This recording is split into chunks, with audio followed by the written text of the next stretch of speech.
They called her the Hollow Wolf. For 8 years, Ember Ashwood had lived a lie so complete that even her own heartbeat believed it. She scrubbed their floors. She swallowed their insults. She let them believe she was broken. A wolfless Omega cursed by the moon goddess herself. But Ember was not empty. She was a vault. And inside that vault prowled a beast so ancient, so terrifying, that her dying mother had made her swear to never let it out. "Hide it," her mother had whispered, with her last breath flames consuming the cottage around them. "They will come for you if they know." So Ember hid. She starved her wolf. She buried her power so deep that some days she almost forgot it existed. She became invisible. A ghost in servants' gray moving through the Black Pine pack house like smoke seen, but never noticed, present, but never acknowledged. Until the night the blizzard came. Until the night she saved a dying king. Until everything shattered. The servant quarters of Black Pine pack house smelled of mildew and desperation. Ember woke at 4:47 in the morning, same as she always did. Her body knew the rhythm even before her mind surfaced from whatever thin dreams managed to find her on the narrow cot. The blanket was threadbare, doing little against the January cold that seeped through the cracked walls like an intruder with patience. She was 20 years old, though most days she felt ancient. Outside, the wind howled. Not the ordinary winter wind of the Wyoming mountains, but something darker. Something hungry. The kind of wind that killed. Ember dressed quickly in the gray uniform of the household staff, a shapeless tunic that hung off her narrow frame like a shroud. The fabric was rough against her skin, a constant reminder of her place in the hierarchy. She caught her reflection in the warped tin mirror nailed to the wall. Pale, gaunt, forgettable. Good. Invisible was safe. She made her way down the back staircase, keeping her footsteps silent. Years of practice had taught her which boards creaked, which shadows offered the best cover. The main house was beginning to stir. She could hear the cooks clattering pots in the kitchen. 3 floors down, the distant rumble of guards changing shifts at the front gate. The Ember Moon Gala was tonight. The entire territory was preparing. Ember slipped into the east corridor, bucket and scrub brush in hand. If she could finish the throne room before the family woke, she might avoid Sienna Vale for another day. Small mercies were all she had left. She didn't get her wish. Well, well, the voice slithered down the hallway like oil on water. The ghost girl rises. Ember's stomach clenched. She kept her eyes on the marble tiles beneath her feet, studying the veins of gray and white like they held secrets worth dying for. Sienna Vale emerged from the shadows, flanked by 2 Omega girls who had long ago learned that siding with the bully was safer than becoming the target. Sienna was the beta's only daughter, a willowy brunette with sharp cheekbones and sharper cruelty. She wore a silk robe that cost more than Ember would earn in a decade, even if they actually paid her. They didn't. "I asked the kitchens to send breakfast to my room an hour ago," Sienna said, stopping directly in front of Ember, forcing her to halt. "It never arrived." "I'm not assigned to the kitchens," Ember said quietly, her gaze still lowered. "I clean the east wing." "Are you talking back to me?" "No, beta Sienna. I was only—" The slap came fast. Ember's head snapped to the side, her cheeks stinging with the imprint of Sienna's palm. She tasted copper where her teeth had cut the inside of her lip. Deep inside, something stirred. A rumble echoed in the darkness of her chest, ancient and furious, a sound like continents grinding together, like the earth remembering it was once molten. Ember crushed it instantly, shoving it back into the vault with practiced precision. 1, 2, 3, 4, 5. The counting helped. It always helped. "Look at me when I speak to you," Sienna hissed. Ember raised her eyes. She made them empty, made them dull, made them the eyes of a girl with no wolf and no fight left. It wasn't hard. She'd been practicing for 2,847 days.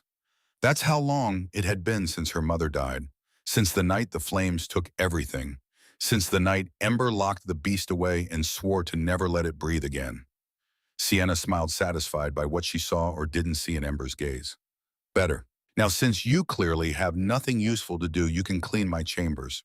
I had a guest last night." She leaned closer, her breath warm against Ember's bruised cheek. "It's quite the mess." The 2 Omega girls giggled, the sound like breaking glass. Ember nodded once. "Yes, beta Sienna." Sienna flicked her fingers in dismissal and sauntered off, her entourage trailing behind like remoras following a shark. Ember waited until their footsteps faded. Then she waited 30 seconds more. Only when she was certain she was alone did she release the breath she'd been holding. Her hands were trembling. Not from fear, from the effort of keeping the beast caged.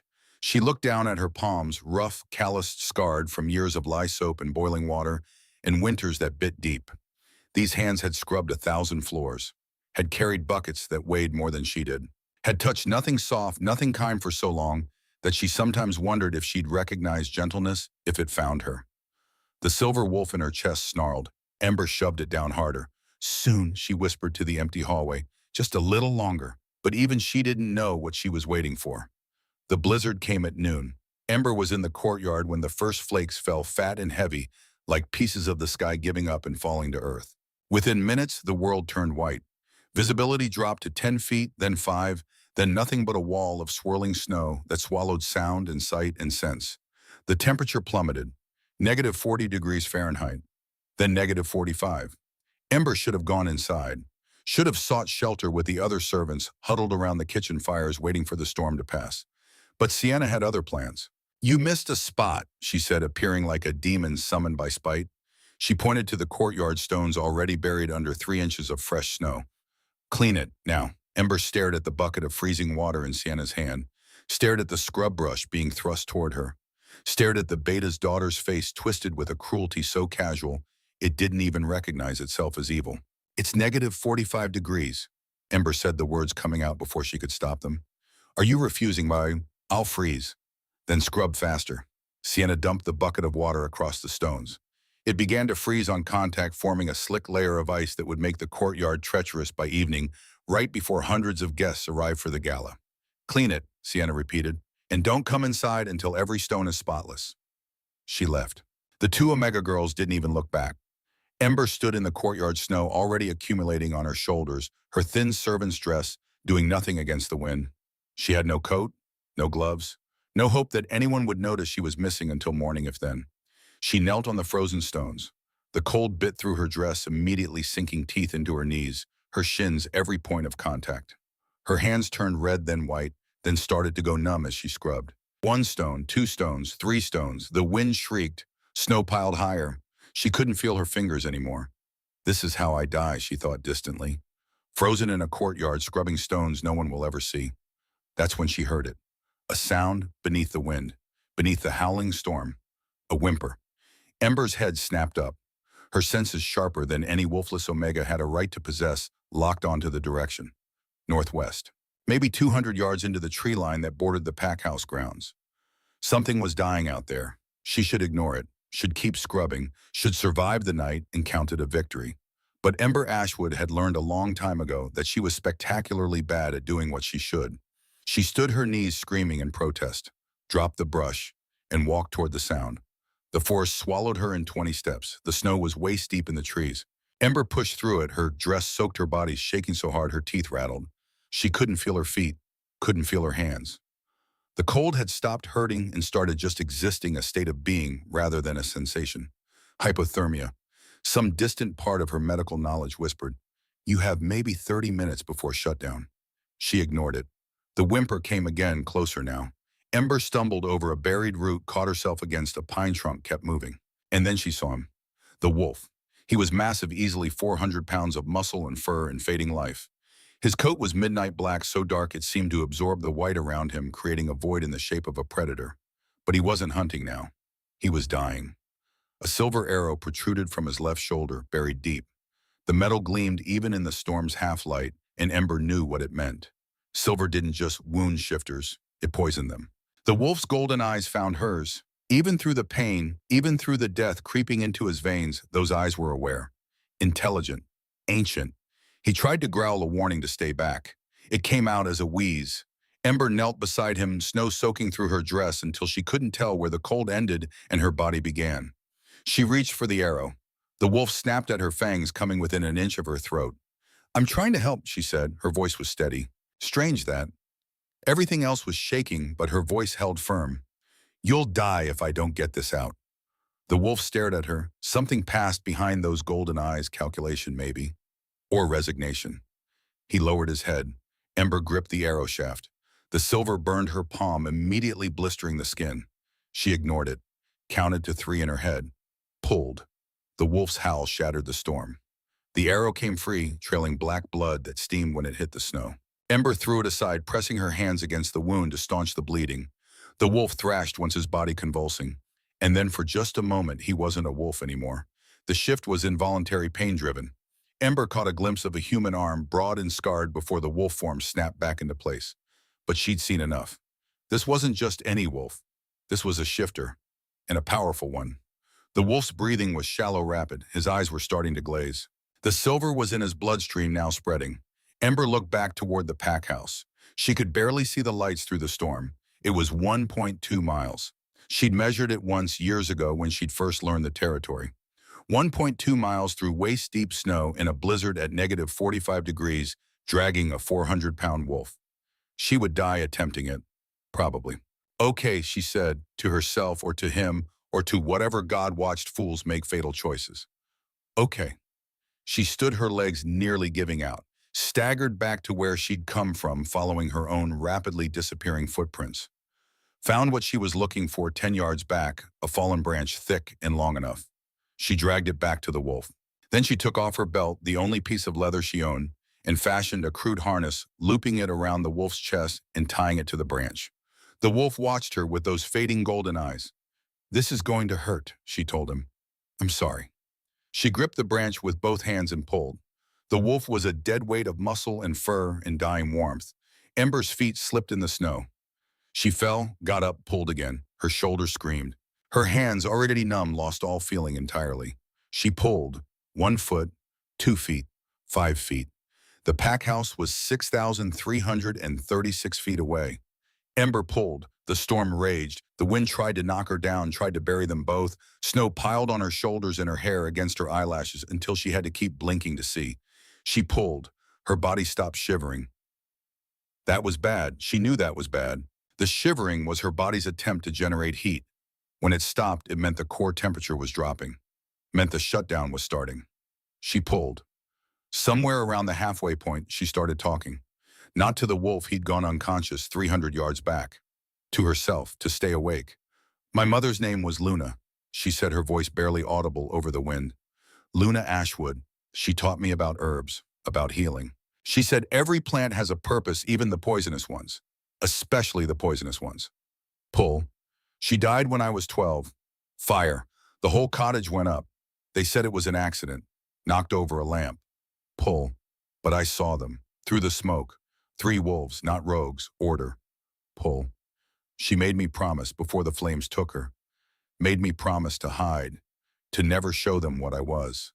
Pull. "I've kept that promise for 2,847 days." Pull. "But I think I'm going to break it soon." The pack house materialized through the white like a fortress emerging from fog. But Ember didn't go to the main building. She went around back to the servants' quarters, to the smallest building farthest from everything else. Her shack. 8 feet by 10 feet. 1 cot. 1 fireplace. 1 window with no glass, just shutters that never quite closed all the way. Home. She dragged the wolf inside her arms, giving out the moment they crossed the threshold. She collapsed beside him, chest heaving, body racked with shivers that had started again, a good sign maybe. The wolf was barely breathing. Ember forced herself up. Her fingers were blue-white, useless. She fumbled with the flint, dropped it twice, finally got a spark. The kindling caught. Within minutes, she had a fire going. She turned to the wolf. The arrow was out, but the wound was still leaking that black poison blood. Silver didn't just damage tissue. It corrupted it, turned the body against itself. Ember had 17 minutes of medical training, all of it from her mother, all of it focused on herbs and field medicine. But she knew poisons, knew how to draw them out. She stumbled to the corner where she kept her small collection of dried plants, contraband technically. Servants weren't supposed to have anything of their own. But Ember had learned to hide things well. Winter's moss, silver sage, devil's claw. She mixed them with water from her drinking bucket, heating the mixture over the fire until it formed a thick paste. Then she packed it into the wound, her damaged fingers working by memory rather than sensation. The wolf convulsed once. Ember held him down, all 400 pounds of him, with a strength that surprised even her. "Don't you die," she said. "I didn't drag you through hell for you to die in my shack." She found her sewing kit, 3 needles, a spool of thread meant for mending her uniform. The needle was too small for this kind of work, but it was all she had. 17 stitches. She counted each one, her vision blurring from exhaustion and cold, and the way her hands shook. 17 stitches to close a wound that needed 40, but it would have to be enough. When she finished, she wrapped the wound with strips torn from her blanket, the only blanket she owned. Then she built up the fire until the small room was almost warm. Almost. The wolf's breathing steadied, not strong but steady. Ember sat with her back against the wall watching him. Her wet dress clung to her skin, leaching away what little warmth the fire provided. She should change, should take care of herself. But she couldn't move. The adrenaline was draining away, leaving behind only the cold and the pain and the realization of what she'd done. She'd saved a shifter, a powerful one judging by his size, and when he woke he would either thank her or kill her, and she wasn't sure which outcome frightened her more. Outside, the storm continued to rage. Inside, Ember counted to 5 over and over until exhaustion dragged her under. She woke to silence. The storm had passed. Gray morning light filtered through the gaps in the shutters, painting the small room in shades of ash and shadow. The wolf was gone. In his place on her narrow cot lay a man. Ember scrambled backward, her back hitting the wall hard enough to rattle her teeth. Her heart hammered against her ribs, and deep inside the silver beast woke with a snarl. The man didn't move. He was massive, even in human form, easily 6.5 feet, with shoulders broad enough to block out the weak sunlight. His black hair was tangled, falling past his jaw. His chest was bare, covered in scars that mapped a history of violence. Some were old, white lines that had faded with time. Others were newer, still pink and raised. The bandage Ember had wrapped around his shoulder was soaked through with blood and black ichor, but the bleeding had stopped. He was alive. And he was beautiful in the way dangerous things were beautiful, all sharp angles and contained power and the promise of destruction. Ember's breath caught. The man's eyes opened. Gold. Molten gold, like the heart of a star, like honey held up to sunlight, like every warning her mother had ever given her about things too bright to touch. Those eyes found hers and locked on. The world stopped. Ember felt it like a physical force, a snap, a click, a key turning in a lock she hadn't known existed. Something ancient and immutable and absolute slammed into place between them. The silver wolf in her chest threw itself against the vault door with a howl that shook her bones. Mine, it snarled. Mine. No. Ember crushed the thought, crushed the feeling, crushed the way her entire body suddenly wanted to move toward this stranger. She pressed herself harder against the wall, making herself small, making herself invisible. The man sat up slowly, every movement controlled despite the wound in his shoulder. His gaze never left hers. You saved me, he said. His voice was deep, rough from disuse and pain, and something else. Something that made Ember's skin prickle with awareness. She didn't answer. Couldn't answer. Her throat had closed up entirely. The man swung his legs off the cot, and that's when Ember realized he was naked except for the bandage. She averted her eyes, heat flooding her cheeks despite the cold. How long was I unconscious, he asked. 14 hours, Ember managed. Her voice came out barely above a whisper. Maybe 15. The arrow, you removed it. Yes. Silver. Yes. It should have killed me. The herbs helped, drew out some of the poison. The man was quiet for a long moment. Ember risked a glance at him and found him studying her with an intensity that made her want to crawl out of her skin. What's your name? He asked. Ember. She swallowed. Ember Ashwood. Something flashed across his face, recognition. Shock. But it was gone too quickly for her to read. Ashwood, he repeated, his voice strange. The lost bloodline. Ember's blood went cold. How did he know that name? Her mother had told her to never speak it, never claim it, never give anyone reason to connect her to the Argentum wolves who'd been hunted to extinction. I don't know what you're talking about, she lied. The man's lips curved into something that wasn't quite a smile. You're a terrible liar, Ember Ashwood. He stood and Ember's breath caught again. He towered over her, all barely contained power and predatory grace. The bandage around his shoulder was already staining fresh, but he didn't seem to notice. He took a step toward her. Ember pressed herself flatter against the wall, her heart racing. Don't, she said. He stopped, tilted his head, studying her like she was a puzzle he couldn't quite solve. You're afraid of me, he observed. You're naked and bleeding in my room after I saved your life. What happens now usually isn't good for people like me. People like you. Servants. Wolfless omegas. Nobodies. Something dark flickered through those gold eyes. Is that what they tell you, that you're nobody? It's what I am. No, he said, and his voice dropped to something that was almost a growl. You're the woman who dragged a 400-pound wolf through a blizzard at -45 degrees to save his life. You're the woman who removed a silver arrow with your bare hands and stitched a wound that should have required a surgeon. You're a lot of things, Ember Ashwood. But you are not nobody. Ember stared at him, unable to speak. unable to process the words or the way they settled into her chest like stones in water.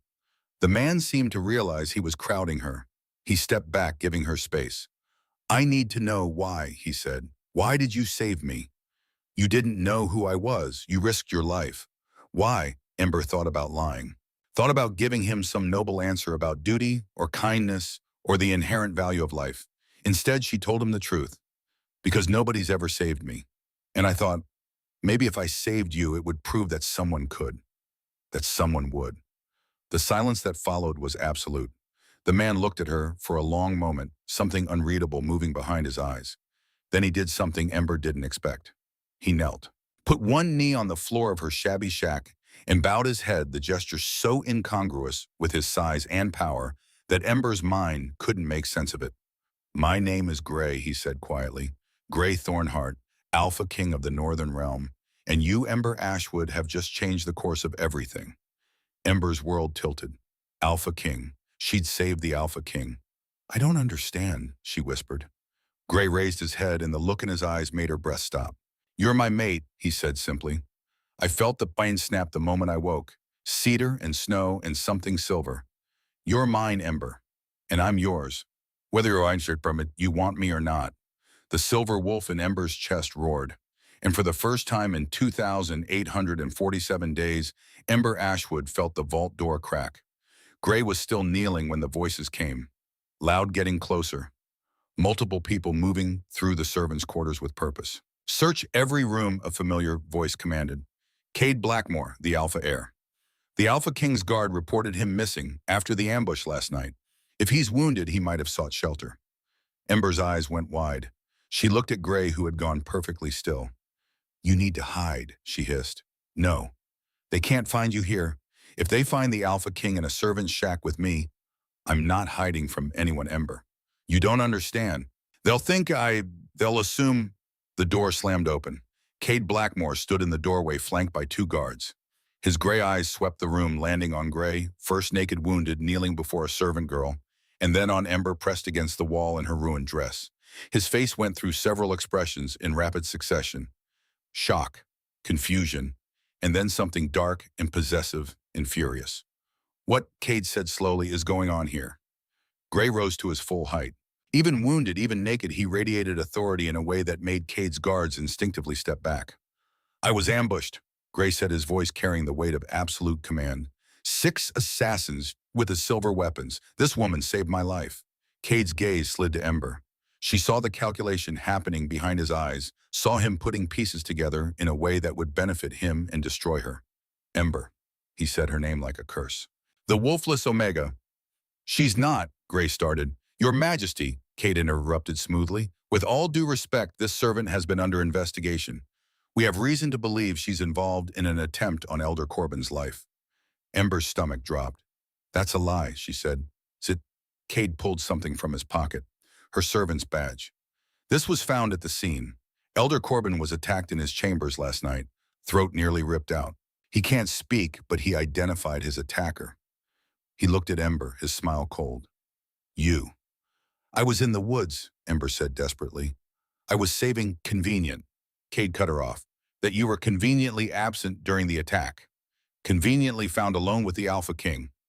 Tell me, Your Majesty, did she tell you she saved you? Or did you wake to find her standing over you with silver in her hands?" Gray's expression went dangerous. "Careful, Blackmore. I'm only concerned for your safety, Alpha King. This woman is dangerous. We have evidence. We have a victim. And pack law is clear. Attempted murder of an elder carries a death sentence." More guards appeared in the doorway. 5, 7, 10. Ember realized what was happening. This wasn't about Elder Corbin. This was about her, about removing a piece from the board before she could become a problem. Cade had been planning this. "She'll face trial," Gray said, his voice like iron. "But I will oversee it personally." "Of course, Your Majesty. We wouldn't have it any other way." Cade gestured to his guards. "Take her." Two guards moved toward Ember. She didn't resist as they pulled her arms behind her back, locking cold iron manacles around her wrists. The metal was laced with wolfsbane. She could smell it, feel it sapping what little strength she had left. Gray took a step forward. "Don't," Ember said quietly. "Please." He stopped, his jaw clenched so hard she could see the muscle jumping. Their eyes met. She saw the question there.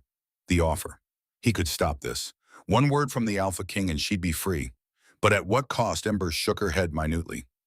Not yet. Not like this. The guards hauled her toward the door. As she passed Cade, he leaned close enough that only she could hear. I've been waiting 8 years to see you in chains, he whispered. Tonight you'll burn, and I'll watch. They dragged her out into the morning. The last thing Ember saw before they pulled her around the corner was Gray standing in her shack, his golden eyes blazing with a fury that promised war. The Ember Moon Gala would begin in 12 hours, and Ember Ashwood's trial would begin at midnight. The holding cell beneath Black Pine Pack House was older than the territory itself. Carved directly into the mountain stone, it smelled of centuries of fierce sweat and blood, and the particular desperation that came from knowing you would die here. The walls wept moisture that never dried, creating dark stains that looked like reaching hands in the dim torchlight. Ember sat on the stone bench, her wrists still bound in iron manacles laced with wolfsbane. The poison seeped into her skin slowly, deliberately designed to weaken a shifter over hours rather than minutes. It shouldn't have affected her at all. She had no wolf to weaken. But the silver beast in her chest stirred every time the metal touched her skin, and Ember had to breathe through it, had to force calm into her racing heart. The door opened. Ember didn't look up, didn't give whoever it was the satisfaction of seeing hope die in her eyes. She'd learned that lesson young, never show them what they can take from you. Look at me, child. The voice was soft, familiar. Ember's head snapped up. Martha stood in the doorway, the old cook who'd worked at Black Pine for 30 years. Her gray hair was pulled back in its usual bun, her apron still dusted with flour from the evening's preparations. She carried a small basket covered with a cloth. Behind her, the guard shifted uncomfortably, but didn't stop her from entering. 5 minutes, he said gruffly. Alpha's orders. Martha nodded and stepped inside. The door closed, leaving them in the flickering torchlight. For a long moment, neither spoke. Then Martha set the basket down and pulled Ember into a fierce hug. The old woman smelled like bread and cinnamon and safety things Ember had almost forgotten existed. I'm sorry, Martha whispered against Ember's hair. I'm so sorry. I should have spoken up. Should have said something when they dragged you out, but you have pups, Ember said quietly. A mate. If you'd spoken up, Alpha Ronin would have exiled you all. That doesn't make it right. It makes it survival. Ember pulled back, managing a small smile. I understand, Martha, I do. Martha's eyes were wet. She wiped at them roughly, then uncovered the basket.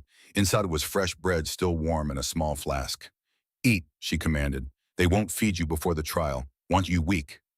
Ember took the bread. It had been 14 hours since she'd eaten, longer actually. She couldn't remember her last meal.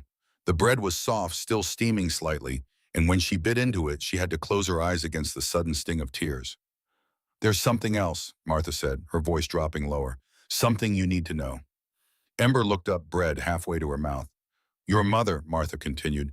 Luna Ashwood. She worked here 20 years ago before you were born. The bread turned to ash in Ember's mouth. What? She was in the kitchen, same as me. Young thing, barely 18, with silver blonde hair and eyes that changed color in the light. She never said where she came from, but I knew. We all knew.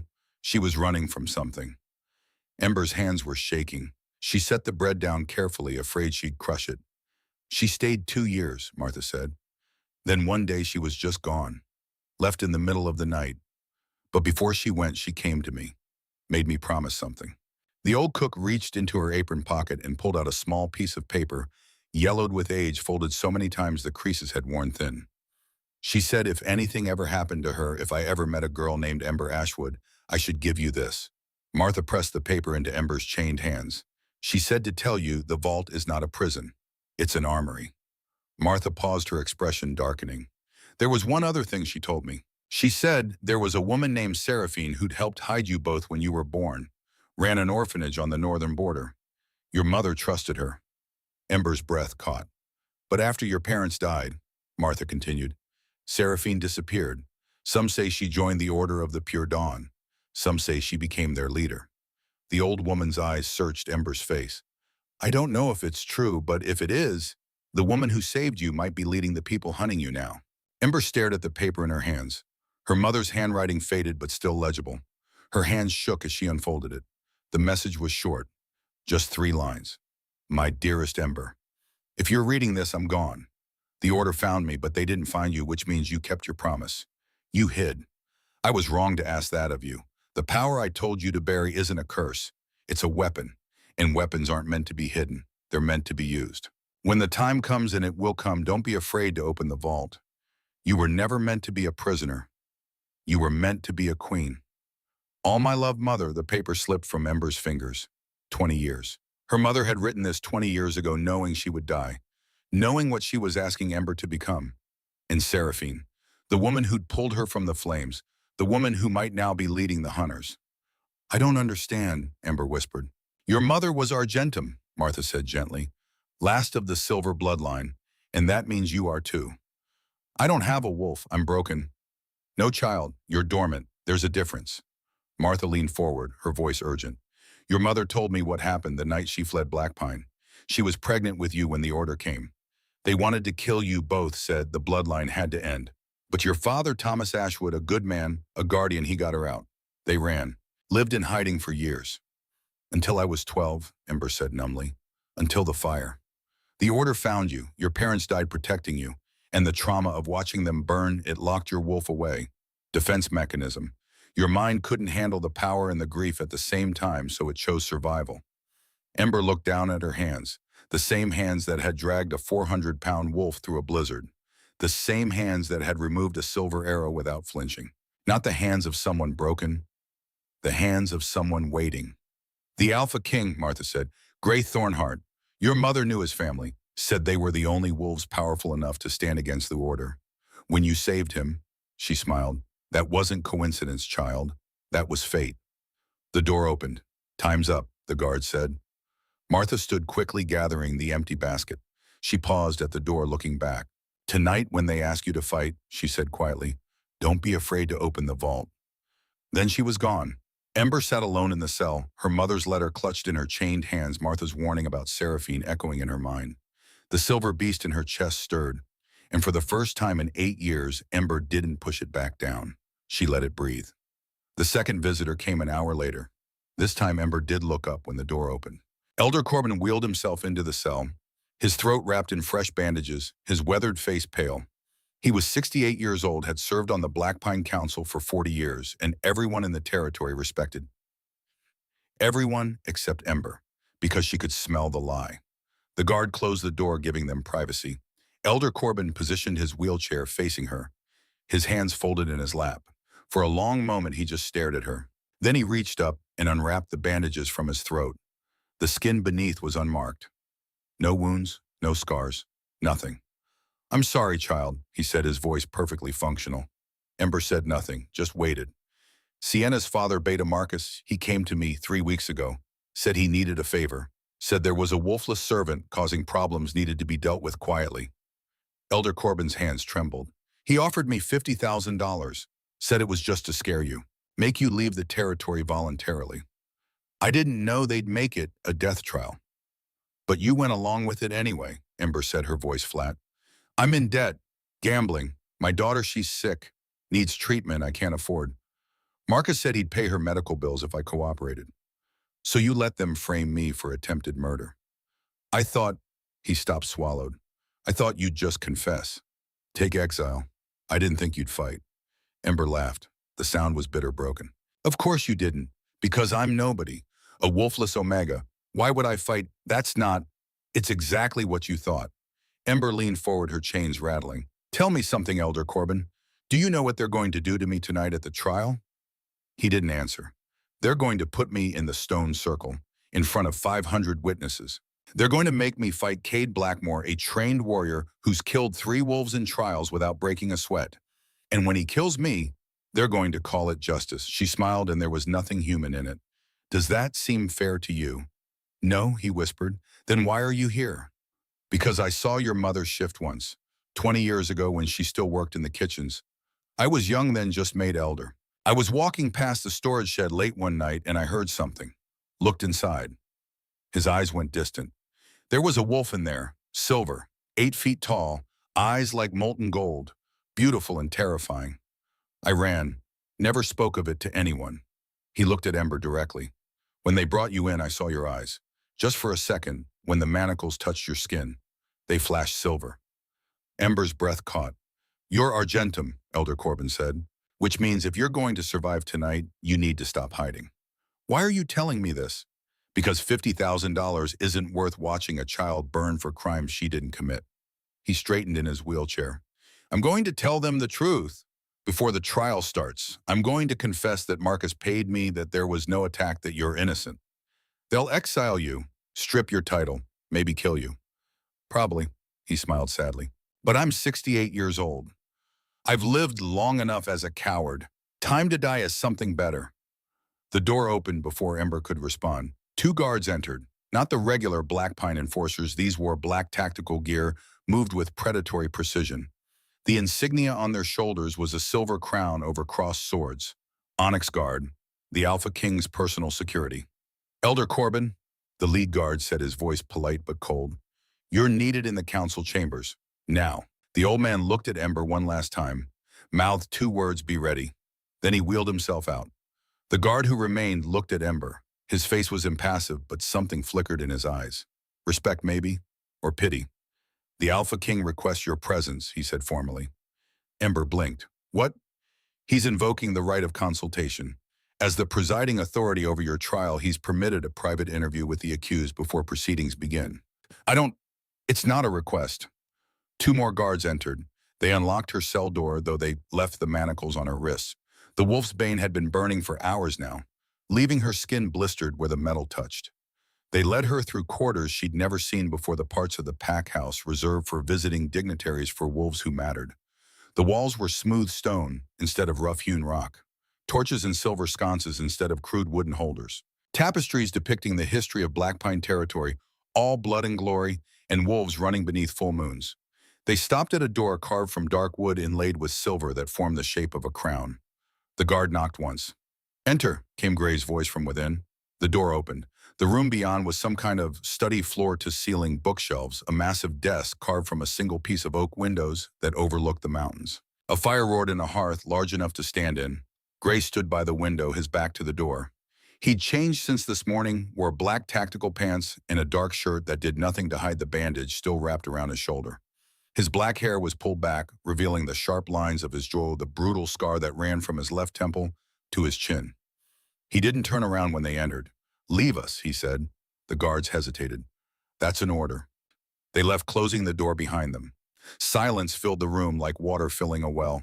Ember stood near the door, unsure if she should speak, should move, should breathe too loudly. Gray finally turned. His golden eyes found hers and held. The mate bond, which had been a constant hum since that morning, suddenly roared to life. Ember felt it like a physical force, a pull low in her belly, an ache in her chest, a need that had nothing to do with logic and everything to do with something far older than thought. Mine, the silver wolf growled. Ours. Gray crossed the room in 3 strides. He stopped inches from her, close enough that she could feel the heat radiating from his skin, could smell cedar and winter storms and something wild underneath. Show me, he said quietly. Show you what? Your wrists. Ember held up her chained hands, uncertain. Gray's expression went very still. Then something dark and furious moved behind his eyes. He gripped the manacles, not roughly, carefully, and examined where the wolf's bane had burned her skin. Who authorized this? His voice was soft, deadly soft. Their standard for who authorized this. Alpha Ronan, I think. Or Cade. Does it matter? Gray looked up at her, and Ember took an involuntary step back from what she saw in his face. It matters, he said, because wolf's bane is banned under continental law for use on prisoners. It's considered torture, and someone just tortured my mate. I'm not your mate. Yes, you are. I don't have a wolf. I can't be anyone's mate. You're Argentum. Your wolf is dormant, not absent. There's a difference. How do you? Because I've been searching for your bloodline for 15 years. Gray released her wrist gently, carefully, like she might break. Because the Order of the Pure Dawn killed my entire family when I was 20 years old. And the last thing my father said before they burned him alive was, find the silver wolf. She's the key to ending them. Ember stared at him. Your mother was Luna Ashwood, Gray continued, last princess of the Argentum bloodline. Your father was Thomas Ashwood, her guardian. They were assassinated by the Order when you were 12 in a cottage fire, made to look like an accident. How do you know all this? Because I've spent 15 years hunting the Order, learning their methods, tracking their kills. He pulled something from his pocket, a silver pendant on a delicate chain. The design was a crescent moon pierced by a single claw. This was recovered from your mother's body after the raid that killed her. Ember's breath stopped. She knew that pendant, had seen her mother wear it every day until— She always said it was just jewelry, Ember whispered. It's the Argentum royal seal. Your mother wasn't just a princess. She was heir to the silver throne. Gray held the pendant out to her, which makes you the last living heir. By ancient law, you outrank every alpha on this continent, including me. Ember's legs gave out. Gray caught her before she hit the floor, his arms strong and sure around her waist. He lowered her carefully to the floor, kneeling beside her. Breathe, he said quietly. Just breathe. Ember tried, failed. Tried again. I was scrubbing toilets, she managed. For 8 years, I was nobody. You were a queen in hiding. I can't be. You saved my life last night. You removed a silver arrow with your bare hands. You survived 8 years of abuse that would have broken anyone else. You're the furthest thing from nobody I've ever met. Ember looked up at him, this stranger who was supposed to be her mate, and felt something crack open in her chest. They're going to kill me tonight, she said. No, they're not.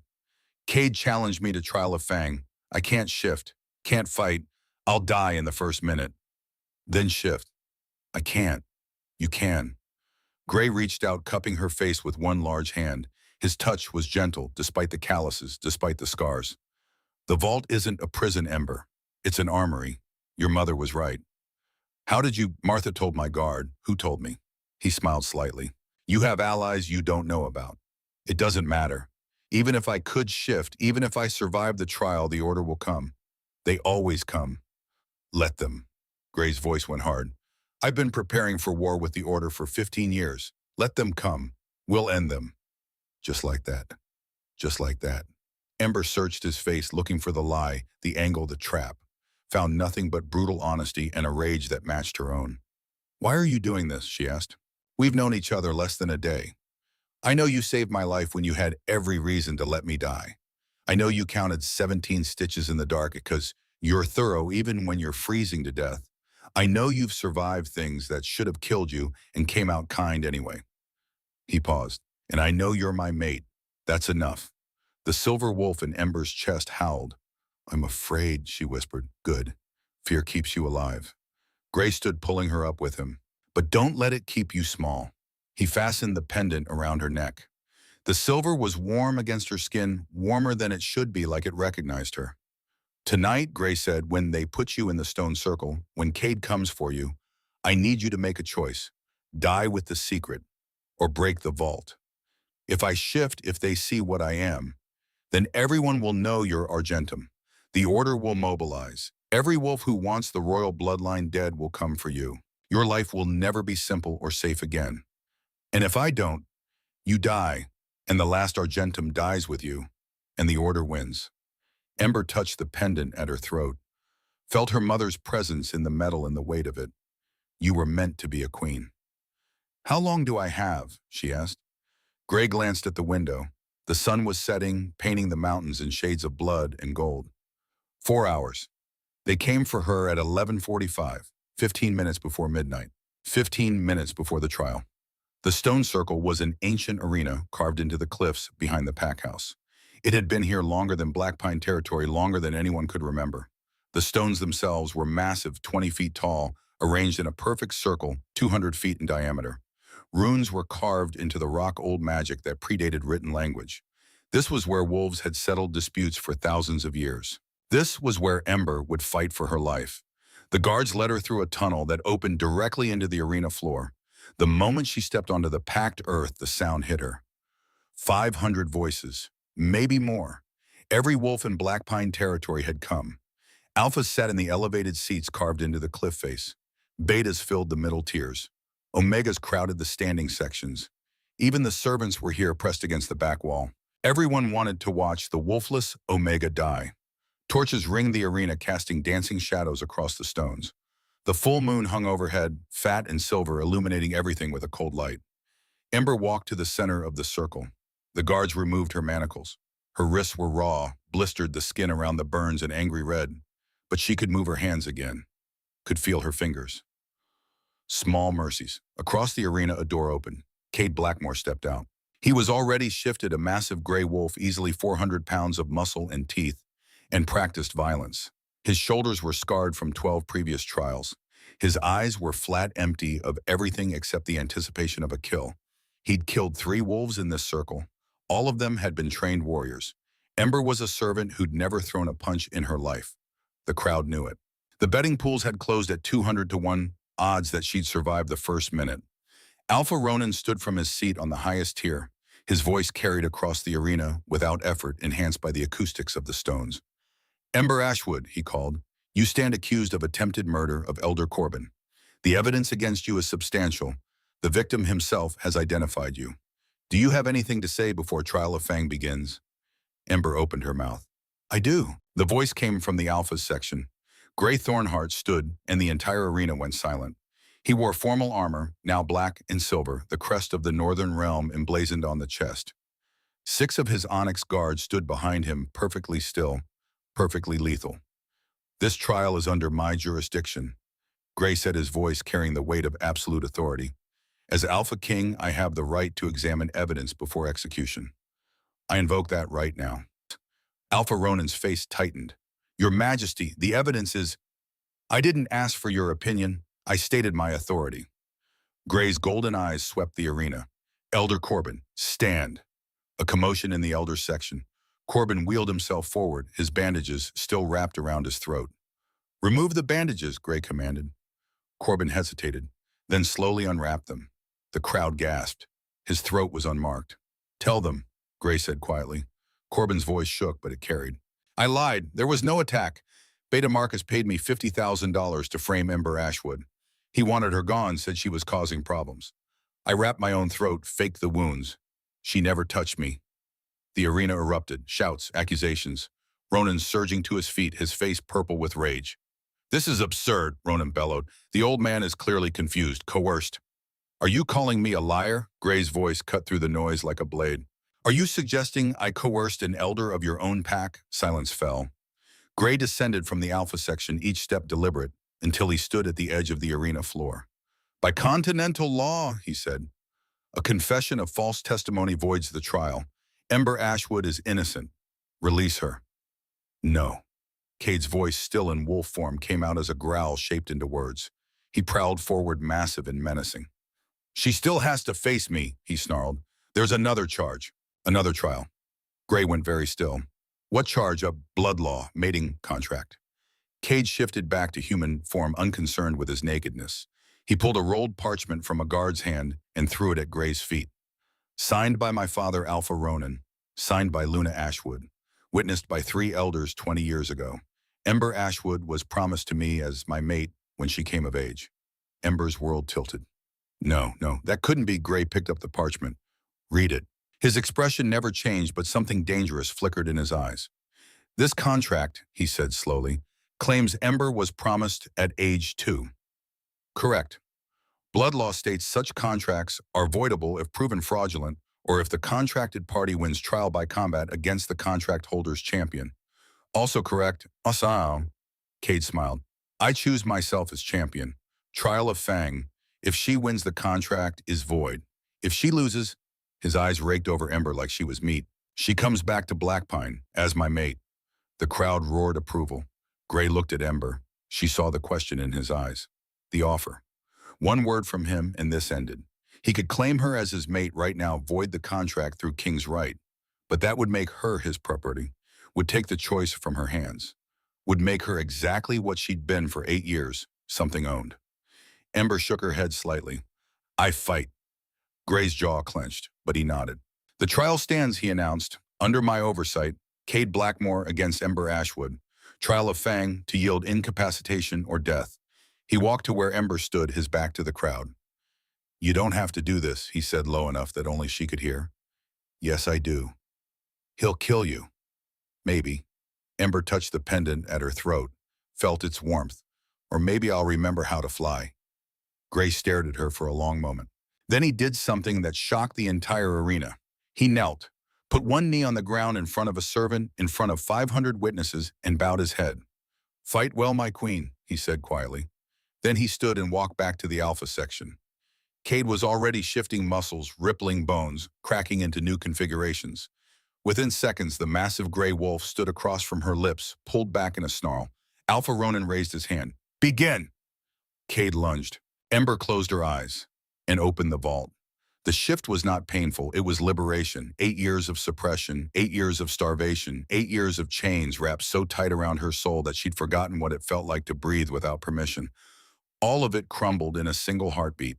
Ember felt her bones sing as they realigned, not breaking, not cracking, but harmonizing, finding the shape they were always meant to hold.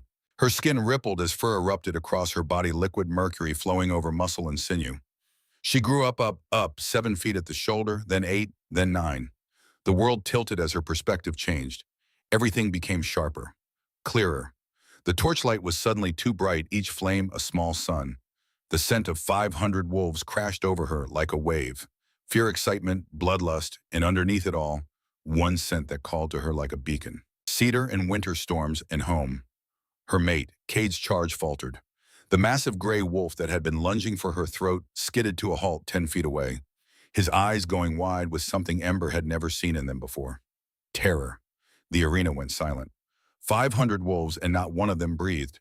Ember looked down at herself, at paws the size of dinner plates, at fur that shimmered like moonlight on water, at a body that dwarfed every wolf she'd ever seen. She was massive. She was magnificent. She was finally whole. Her eyes found Cade's, and she let him see exactly what he'd been tormenting for 8 years. Not a wolfless Omega, not a broken servant, a silver wolf, an Argentum, a queen. The aura hit the arena like a shockwave. Omegas in the standing section collapsed to their knees, unable to withstand the pressure of her presence. Betas trembled their wolves, forcing them to lower their heads in submission. Even the Alphas staggered, fighting against the primal command radiating from her very existence. Only one wolf remained standing. Gray Thornheart watched from the Alpha section, his golden eyes blazing with something that was pride and possession and fierce, violent joy. Cade tried to run. Ember didn't let him. She crossed the distance in a single bound, 40 feet of packed earth covered in less than a second. Her jaws closed around his hind leg, and she whipped her head sideways with all the strength of a body that had been caged for too long.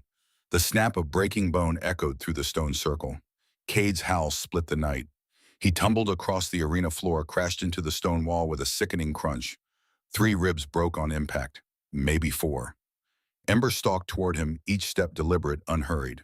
The ground cracked beneath her paws, literally cracked the packed earth, splintering under the weight of her power. A low rumble emanated from deep in her chest. Every torch in the arena extinguished simultaneously.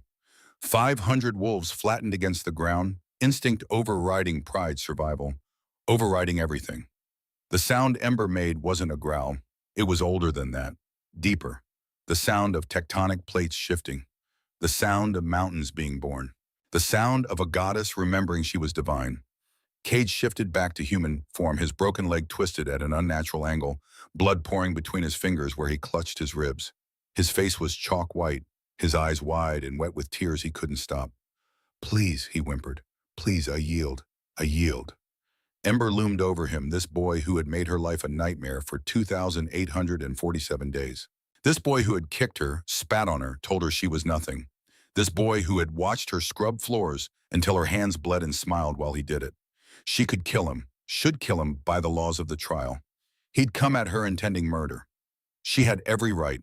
The silver wolf wanted it, wanted to close her jaws around his throat and end him, wanted to paint the arena floor with his blood and let everyone see what happened to those who tortured queens. But Ember remembered something her mother had told her in one of the last lucid moments before the flames came. Strength is knowing when to strike.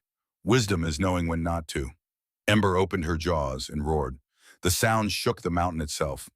Somewhere in the distance, an avalanche began. Small stones rained down from the cliff, face clattering against the arena floor. The full moon seemed to pulse in the sky, growing brighter, as if the moon goddess herself was watching. Cade curled into a ball, sobbing, broken in every way that mattered. Ember held the roar for 10 seconds. 15, 20, then she stopped, shifted. The transformation back was harder because the wolf fought her, wanted to stay free, wanted to run and hunt and remind the world what it meant to face an Argentum in her full power. But Ember was stronger now, not fighting the wolf, working with it.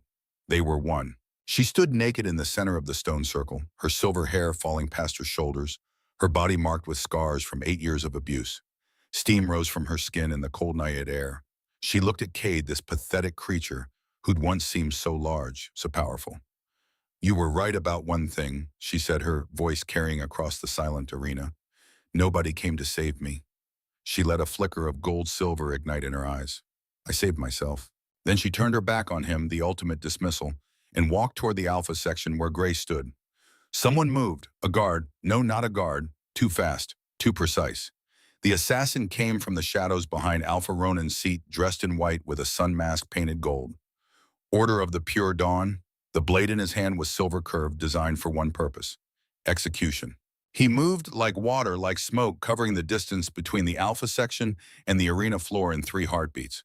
The silver blade descended toward Ember's exposed back. Gray's roar shook the arena worse than Ember's had.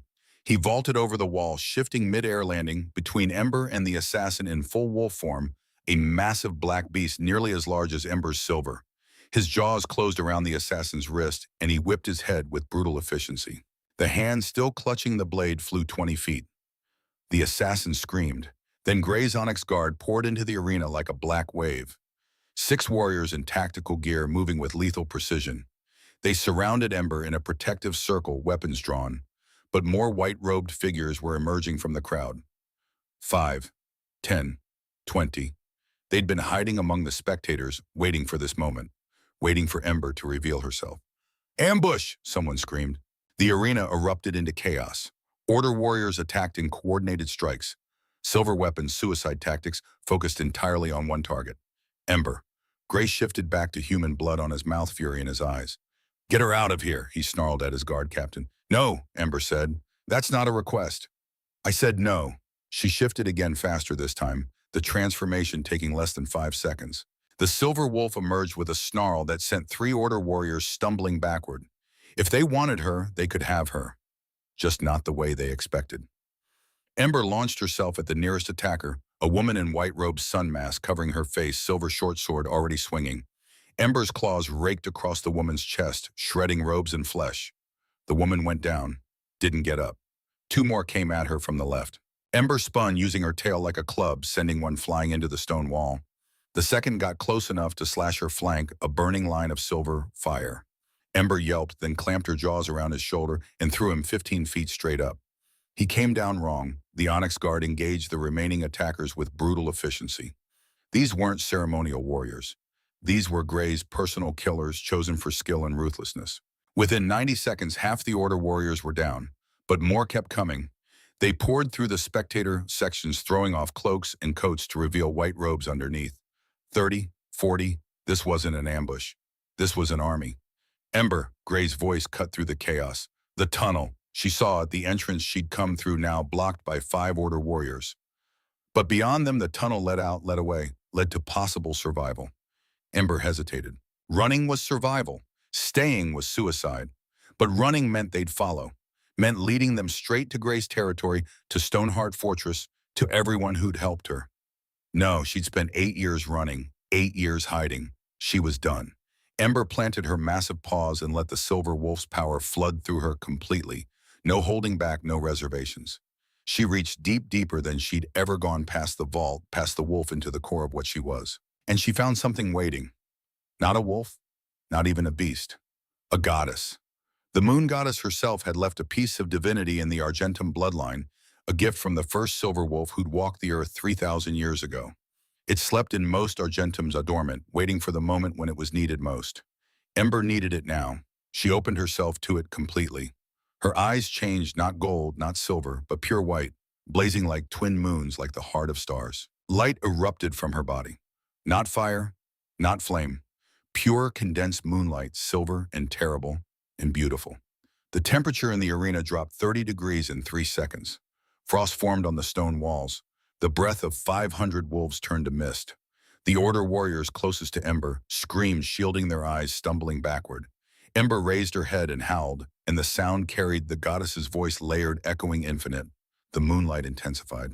And then it moved. Silver fire erupted from Ember's body like wings unfurling, sweeping across the arena floor. In a wave of light that was somehow solid, somehow conscious, it flowed around Gray and his Onyx Guard like water around stone. It passed over the cowering spectators without touching them. But when it reached the Order warriors, it didn't pass over. It consumed. The fire burned only corruption, Only those who dedicated their lives to hunting and killing the innocent. Only those whose souls had been stained by genocide. 30 Order warriors turned to ash in 40 seconds. They didn't scream. It was too fast, too absolute. One moment they existed. The next they were silver dust blowing away on a wind that shouldn't exist in an enclosed space. The fire faded. Ember collapsed. The shift back happened involuntarily, her body unable to maintain wolf form while channeling that much power. She hit the arena floor naked, shaking every muscle, screaming. Gray was there before she finished falling, scooping her up, his coat already off and wrapped around her. His heart hammered against her cheek, his arms iron tight around her body. Don't you ever, he breathed into her hair, ever do something that stupid again. Did it work? Ember managed. You just burned 30 Order warriors to ash with goddess fire, and you're asking if it worked? Fair point. Gray carried her toward the tunnel, his guard forming a protective wall around them. The spectators parted like water, too shocked to do anything but stare. Alpha Ronan stood in his section, his face the color of old parchment. This trial is concluded, Gray announced, his voice carrying despite not shouting. By right of combat, Ember Ashwood is declared innocent of all charges. The mating contract is void. She is under the protection of the Northern Throne. Any further attempt to harm her will be considered an act of war. He paused at the tunnel entrance, turning back. And for the record, he said, his golden eyes sweeping the arena, Ember Ashwood is not just under my protection. She is my mate, my equal, and the last living heir to the Argentum throne.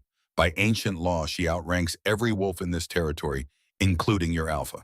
He looked at Ronan directly. Bow, he commanded. For a moment, nothing happened.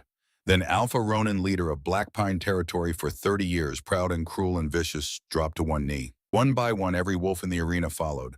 500 wolves kneeling before a servant girl. No, before their queen. Ember woke to warmth and silence. She was in a bed, a real bed with sheets softer than water, and a mattress that felt like sleeping on clouds. A fire roared in a hearth the size of a small room. Windows taller than she was showed mountains painted in dawn light. This wasn't Black Pine. Easy, Gray's voice close by. You've been unconscious for 18 hours. Ember turned her head. He sat in a chair beside the bed, still wearing the tactical gear from the trial, though someone had cleaned the blood off. His shoulder was freshly bandaged. Dark circles shadowed his eyes. You didn't sleep, Ember said. Her voice came out raspy, raw. Couldn't. You stopped breathing twice. Healers said the goddess fire nearly killed you. But it didn't. No, you're too stubborn to die. He reached out, brushed a strand of silver hair from her face. The gesture was gentle, careful, like she might break. How do you feel? Ember took inventory. Everything hurt: muscles, bones, skin, everything. But underneath the pain was something new. Something solid. Completeness. Whole, she said. For the first time in 8 years, I feel whole. Gray's expression softened. The wolf. Not hidden anymore. Not fighting me. We're, she searched for the word, partners. Good.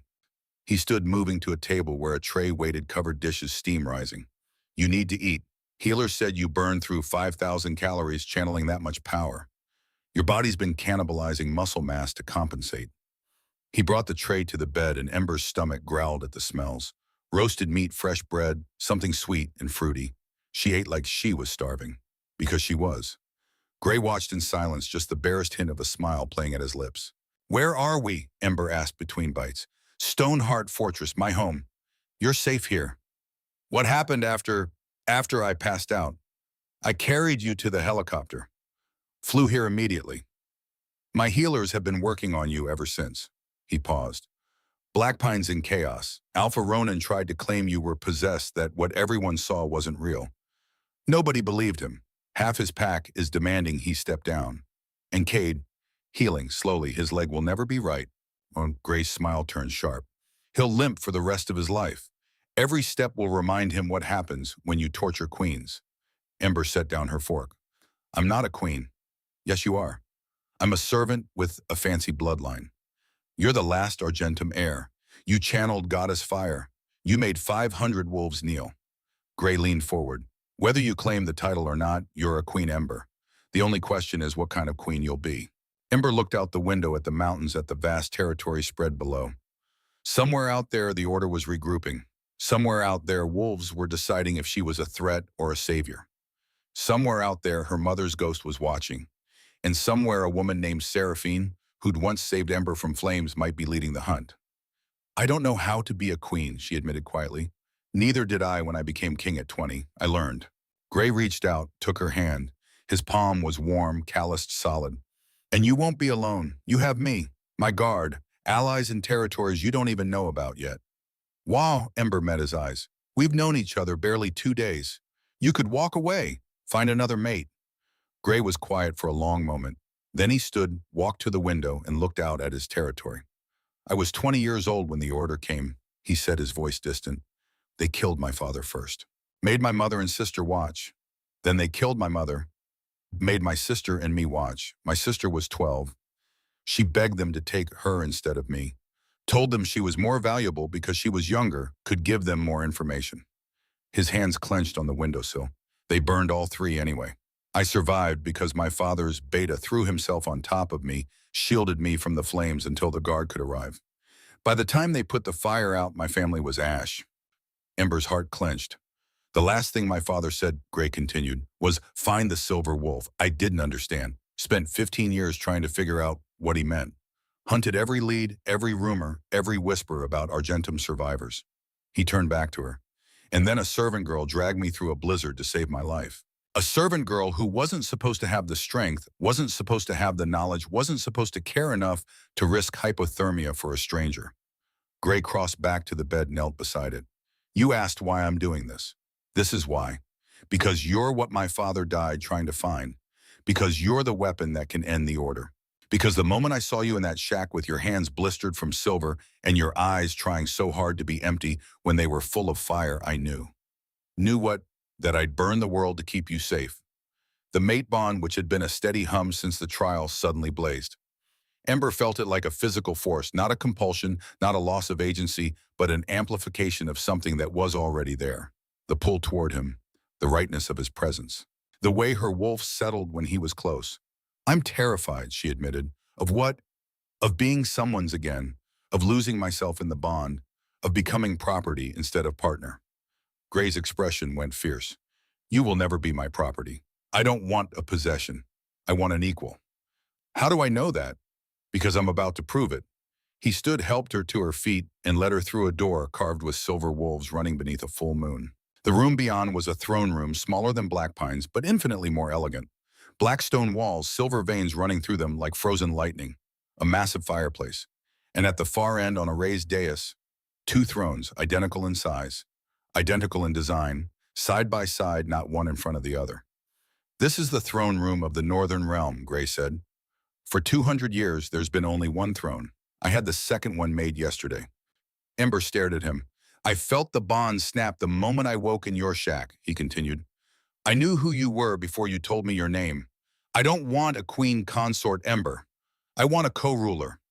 Equal authority, equal voice, equal throne. Tears stung her eyes. And if I say no, if I'm not ready, then the second throne stays empty until you are. Gray cupped her face in both hands. I will wait. I will give you time, space, whatever you need. But I won't lie to you about what I want. What do you want? You as my mate, as my queen, as my partner in ending the order and rebuilding a world where silver wolves don't have to hide. His thumbs brushed away the tears on her cheeks. I want you, Ember Ashwood. The broken parts and the powerful parts and everything in between. Ember looked at the 2 thrones, looked at this king who'd known her less than 3 days and was offering her the world. She thought about her mother who'd spent 20 years running, who'd died to keep her safe, who'd left a message saying she was meant to be a queen. She thought about 8 years of scrubbing floors and hiding the best parts of herself because the world told her she was nothing. She thought about the silver wolf in her chest, finally free, finally whole, finally ready to run. I'm not ready, she said. Gray's expression didn't change. I know, but I want to be someday. Then someday it is. And until then, you're under my protection. You train, you learn politics. You figure out who Ember Ashwood is when she's not surviving. He smiled, and I will be patient, irritatingly, frustratingly patient. Ember laughed. The sound surprised her, genuine, unforced, the first real laugh in years. Okay, she said. Okay. Teach me. Help me become someone who deserves that second throne. Gray pulled her close, rested his forehead against hers. You already deserve it, he murmured. but I'll help you see that. They stood there, two broken people holding each other in a throne room with two chairs, and for the first time since her mother died, Ember Ashwood felt something she thought was lost forever. Hope. 3 days later, a messenger arrived at Stoneheart's gates. Order forces were gathering at the northern border. 300 warriors. They were preparing for an assault. Estimated time 3 days. The War Council convened within the hour. Ember sat at Gray's left, the position of equal authority, surrounded by representatives from 6 territories. Some looked at her with awe, some with fear, all with respect. "They're coming for me," Ember said quietly, breaking the tense silence. "If I leave, go into hiding. They'll hunt you forever," Gray interrupted. "And everyone who helped you. No, we end this, now." What the Alpha Marcus of Riverside Territory, a grizzled wolf in his 60s, leaned forward. "You're asking us to commit troops to a war against an organization that's been hunting for 300 years. "I'm asking you to stand against genocide," Ember said. She stood addressing the room. "For 8 years I was powerless. I know what it feels like to have no voice, no choice, no ability to defend myself." She touched the pendant at her throat. "I don't want power so I can rule. I want it so I can protect. So no one else has to hide what they are just to survive." Marcus studied her. "And if we refuse, then I'll fight them alone," Ember said simply. "Because they're coming whether you help or not." The room went silent. Then Marcus nodded. "Riverside stands with Stoneheart. 500 warriors." One by one, the other territories pledged support. By the time the council adjourned, they had 2,000 warriors committed to the war. It wasn't enough. But it was a start. The night before battle, Ember dreamed of fire. She was 12 again, watching her parents burn. But this time she saw the face of the woman who'd pulled her from the flames. Silver hair, kind eyes, a sun-marked pendant around her neck.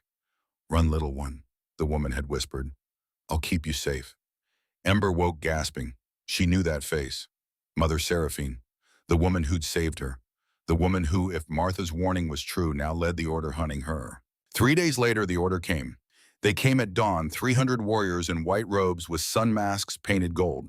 They came with silver weapons and fire magic and centuries of practice hunting the unhuntable. They came to kill the last Argentum.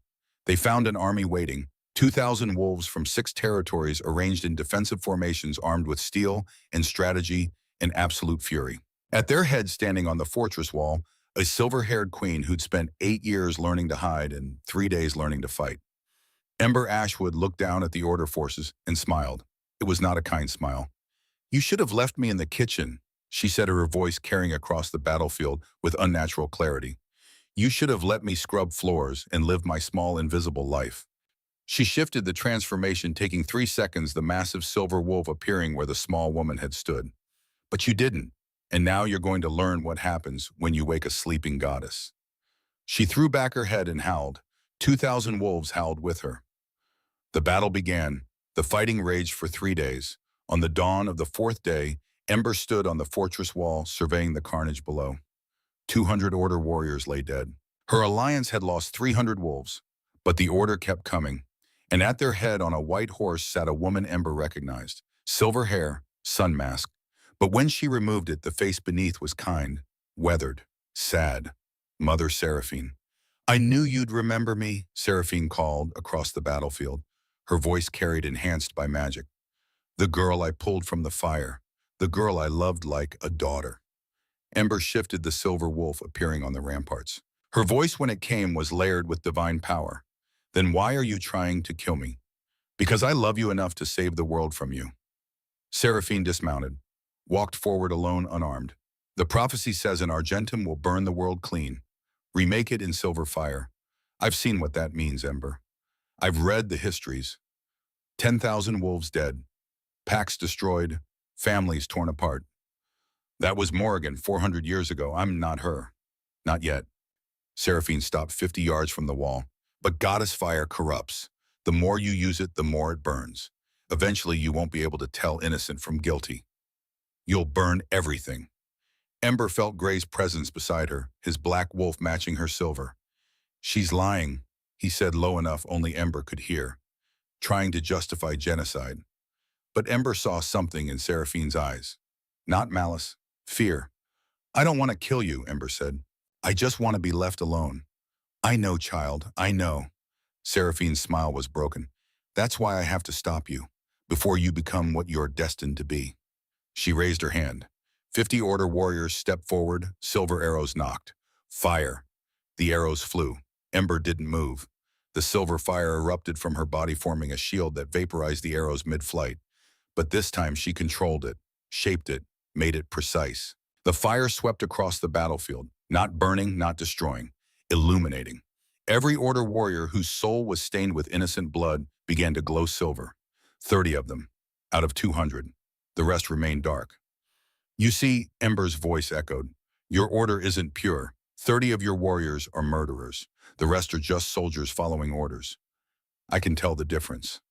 She let the fire fade. I'm not Morrigan. I don't burn the innocent. I burn the corrupt. And if you keep coming for me, Mother Seraphine, you'll find out which one you are. Seraphine stared at the glowing warriors, her face ashen.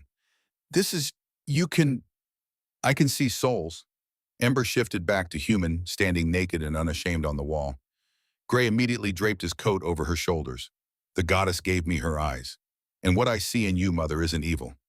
She met the old woman's gaze. It's fear and grief, and love twisted into something poisonous. You're not protecting the world from me. You're punishing yourself for failing to protect my mother. Seraphine collapsed to her knees. I couldn't save Luna, she whispered. I tried. They found her anyway, and I thought, if I joined them, if I led them, I could control who they hunted, could protect the innocent ones. There are no innocent Argentums to the Order, Ember said gently. We all burn the same. Silence fell across the battlefield. Then Seraphine removed the sun mask and threw it into the mud. I surrender, do what you will. Ember looked at Gray. He nodded. Life imprisonment, Ember pronounced. You'll write the name of every Argentum child the Order killed, all 247 of them. Their names, their ages, how they died, every day for the rest of your life. Seraphine looked up, tears streaming. Thank you. The Order broke. Without their leader, the warriors fled. Some surrendered. Most ran. The war was over. 6 months later, Ember Ashwood married Gray Thornheart in a ceremony that brought together every territory on the continent. She wore silver and white. He wore black. Their crowns were identical. When they kissed, 2,000 wolves howled their approval. And in a cell beneath Stoneheart, Mother Seraphine wrote her 47th name, tears falling on the parchment. On the 60th day after the wedding, Ember walked into the throne room and sat in the second throne for the first time. Gray was already there reviewing reports. He looked up when she entered, saw where she sat. Something blazed in his golden eyes. Ready? He asked. No, Ember said honestly, but I'm tired of waiting to be ready. Sometimes you just have to jump. Gray set aside his reports and moved to his own throne. They sat side by side, equal height, equal power. How does it feel? Gray asked quietly. Ember considered. The throne was comfortable but firm. She could see the entire room from here, could make eye contact with anyone who entered, could be seen. Terrifying, she admitted. And right. Gray's hand found hers, their fingers intertwining. Welcome home, my queen. They ruled together as equals for 50 years. In the servant quarters of Black Pine Territory, now under new leadership after Alpha Ronan's abdication, Sienna Vale scrubbed floors for the 15th year of her sentence. When she was released at age 37, she traveled to Stoneheart and requested an audience with the Silver Queen. Ember granted it. I'm sorry, Sienna said, kneeling, for everything. I was cruel because I was taught that weakness deserved cruelty. You taught me I was wrong. Ember helped her stand. There's a place for you here, if you want it. Sienna did. Kate Blackmore died of exposure in the Arctic territories alone and unremembered 3 years after the war. And Ember Ashwood's servant Orphan Queen never forgot what it meant to be powerless. Because the best rulers are the ones who remember what it's like to have no power at all. Redemption, she learned, wasn't about forgiveness. It was about remembering. And neither she nor Seraphine nor Sienna would ever forget what it cost to be powerless or powerful.